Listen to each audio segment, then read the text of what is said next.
Good morning. I'm BarbaraDrew, and I'm a professor in the School of Nursing at UCSF. I want you to imagine this. You wake up from a sound sleep, and you realize you're lying in a hospital bed. You look up on the wall, and you see a large color flat screen monitor like this one with all kinds of waveforms and numbers, and you realize, gosh, that top one looks like my electrocardiogram. Well, the number next to it, to the right of it, says 93. That's a pretty decent heart rate. Now I remember. I went in for surgery this morning. I must be recovering in the ICU. You know, I feel pretty good. I just got this itch on the back of my head that I need to scratch. Oh my God, my EKG went wild. The number now says 300. Why isn't anybody coming into my room to check on me? Where's my nurse? Help! This is supposed to be continuing to make the noise, but it's a little soft. Would you like me to silence this alarm?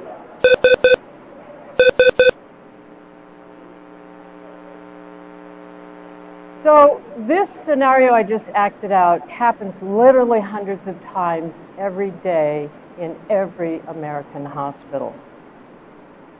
So what I'm going to talk about in the next few minutes is battling alarm fatigue, what I call alarmed and potentially dangerous.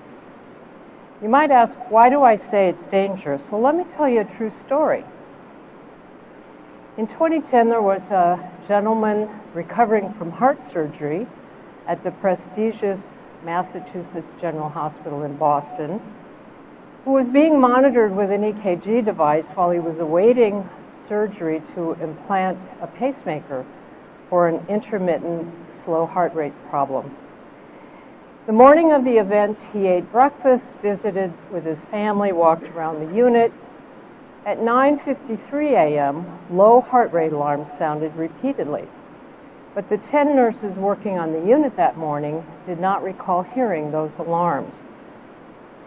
At 10 o'clock, his heart rate dangerously dropped below 40, but the crisis level arrhythmia alarm did not sound because this alarm had been changed to a non-audible text message by someone on the night shift. And at 10:16, the patient was found dead.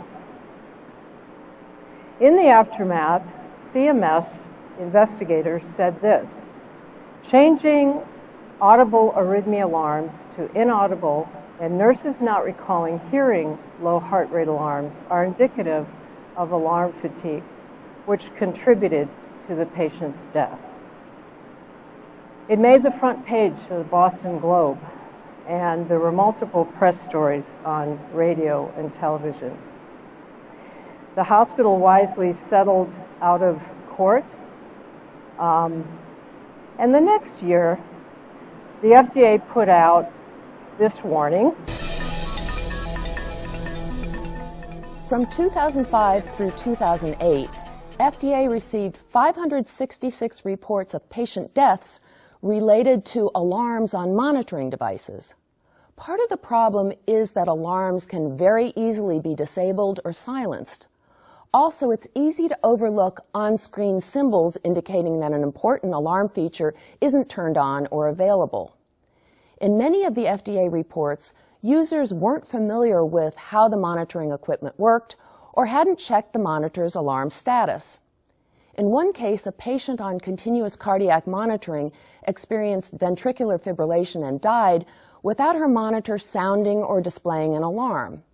It turned out that although the monitor detected the problem, its dysrhythmia processing had been turned off. And in another case, an infant died when staff members didn't notice a visual alarm on the screen of the perinatal monitor, warning that the child's heart rate was outside the defined parameters. The equipment had not been set up to provide audible alarms. Here are some of the things FDA recommends to avoid alarm-related patient injuries and fatalities.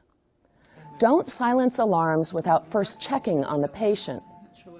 make sure that all patient alarms are appropriately activated and not suspended, that dysrhythmia detection functions are available and appropriately activated, and that the alarm volume is high enough to be heard outside the patient's room.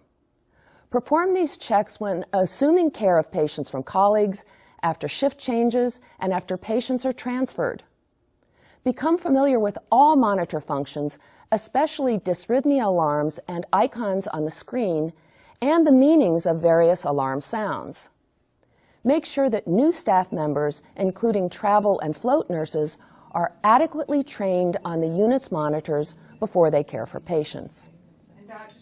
So we began to think about whether we could have the same thing happen at UCSF.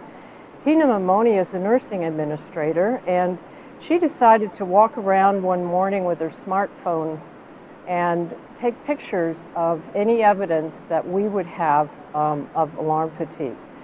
I'm going to show you 3 pictures. In one unit, the monitor device sound speakers are turned to the wall.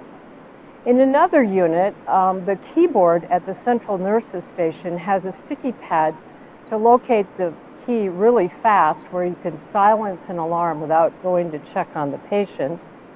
And probably the most disturbing one was this sign on a bank of monitors with a hazard sign that said, "Contact your biomed immediately. The external alarm speakers are unplugged." So we began to investigate this in a more formal way in the UCSF alarm study, which was conducted for 2 years, and we just completed it last fall and published it in PLOS One in October. Our study units were the 5 adult ICUs, a total of 77 beds. Now, as you can see, these monitors are more than EKG devices. They measure all kinds of physiologic parameters, including blood pressures, respiration, peripheral oxygen saturation, SpO2, and all those numbers are computer measurements of each and every one of those vital signs. And so for every single detail on that monitor, there is a too high, a too low alarm, an arrhythmia alarm. There are just all kinds of unique alarms that can come from this single device. So what we wanted to do was to store all the physiologic waveforms, the computer measurements, the nurse alarm settings for each individual patient, and the alarms that happened for every consecutive patient that was treated in our 5 ICUs. Now, it takes infrastructure and it takes a village to get this to happen. The data was pulled over from the bedside monitors by a special research version of a gateway that we worked on to allow us to pull all this data across. And then we used special viewing software in order to examine the events that happened. It was incredibly insightful to be able to look at these things. So, how many alarms do you think occurred in the 31 days of March 2013 in our 5 adult ICUs?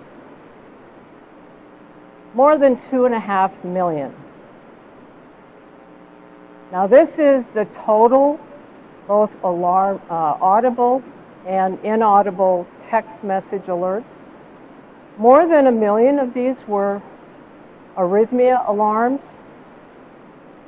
Quite a few, 600,000, were vital sign parameter violations. And almost 800,000 were technical alarms signaling a signal problem. 80% of these are audible alarms. Now, UCSF has default settings to try to move as many audible alarms to inaudible as possible, because the one thing that we always get dinged on our patient satisfaction questionnaires are noisy environment. Nobody can get restorative sleep these days. You have to go home to get a good night's sleep. So despite that, we had 381,000 audible alarms, and this is an audible alarm burden of 187 alarms per bed per day. So if you're the patient trying to get sleep, and if you're a nurse taking care of 2 patients in the ICU, which is standard, you have to double that. Well, how accurate were the arrhythmia alarms? We looked at a total of 12,671 of the more important alarms. If they were true, it would be actionable. And you can see that most of them were false. And I'll just tick down the percent that were false for each of these categories.